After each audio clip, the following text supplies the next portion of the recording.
All right, let's just jump right in. We're talking about all those little moments in life where you kind of just accept a situation, even when it feels totally unfair.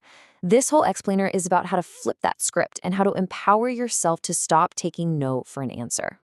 I mean, you know that feeling, right? That sinking feeling when a conversation just doesn't go your way. And you just let it go. But what if you didn't have to? What if you had a different way to handle it? So think about someone like Cindy. Her car trouble started while it was still under warranty. But the service manager, he just hides behind this little technicality. 3 days ago, he says, it feels so wrong, but she feels completely powerless. And so she gives up. Or how about Harry? He gets this surprise $45 bill for a super quick phone call, on top of the $85 he already paid for the office visit. The nurse is just cold, says it's standard policy. He's furious, but what's he gonna do? He pays it. Then there's Paul and Paula. They were perfect tenants, left the place spotless, but their landlord keeps a huge chunk of their security deposit, using these vague excuses like excessive wear and tear. They try to argue, he won't budge, and they just walk away feeling completely cheated. And finally, you've got Tom. He's been working late for weeks, he's way overdue for a raise, and his boss just gives him this warm pat on the back and says his hands are tied. So Tom leaves with nothing, just a vague promise. All these people in all these different situations have one thing in common. They took no for an answer. But here's the thing, and this is really the key. You don't have to be some kind of shark or a high-powered lawyer to change these outcomes. Negotiation isn't some dark art you have to learn. It's actually an intuitive skill you already have. Let me show you what I mean with this fantastic, if a little wild, story.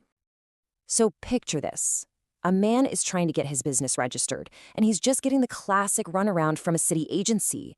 They send him on this wild goose chase all over the city from one office to another, wasting his entire day. He's at his wit's end. So what does he do? He climbs up on a table in the middle of the office and just starts screaming his head off about the bureaucracy. Total chaos. And guess what happens? A supervisor magically appears and solves his entire problem in like 2 minutes. Now, was he negotiating? You bet he was. It wasn't exactly by the book, but it was incredibly effective.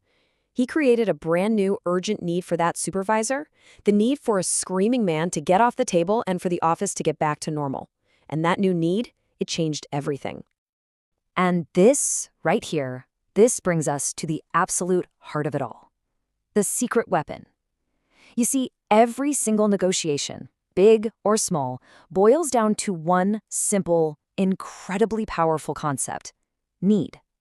If you can understand this, you can unlock pretty much any situation. Okay, to make this crystal clear, let's use an analogy. Imagine you are stranded in the middle of the Sahara Desert. You're dehydrated, desperate, and then you stumble upon a lemonade stand. A sign says 50 cents a glass. It's a miracle, right? But then the vendor sees you crawling over the sand dune. He calmly takes down the sign and says, "Oh, the price is now $20.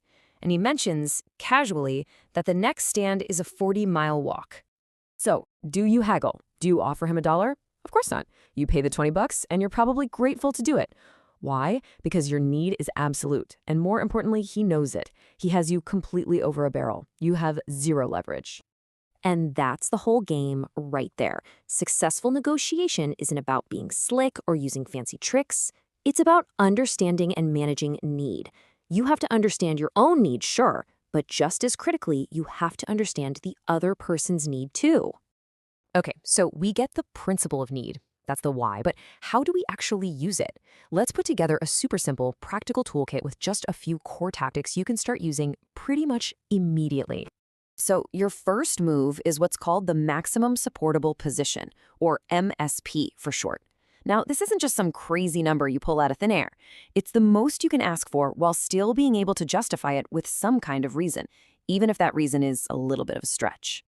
That word supportable is absolutely critical. If your opening offer is just plain ridiculous, you lose all credibility. I mean, if you're selling a $3,000 motorcycle and I offer you $15 for it, that doesn't start a negotiation. That just ends the conversation. You've got to have some basis for your number. Okay, next up, you need leverage. This is how you create that need to settle in the other person.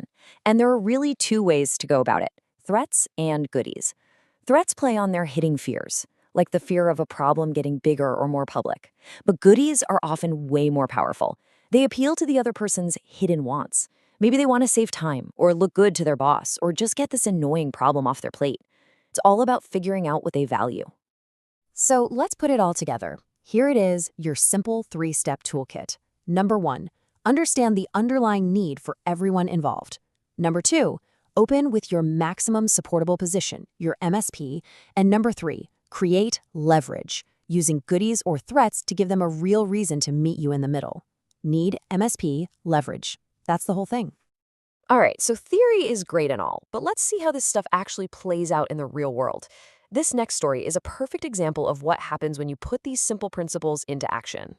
So, a friend was owed a $3,300 bonus after he left his job. He asked for it politely, but his old boss just refused to pay, making up some bogus excuse. From the ex-boss's point of view, the situation was perfect. He had the money, and he had no need whatsoever to pay it. But watch this. This is brilliant. The friend didn't argue about the bonus. He created leverage. See, he knew the company's stockholders were already unhappy with this particular boss.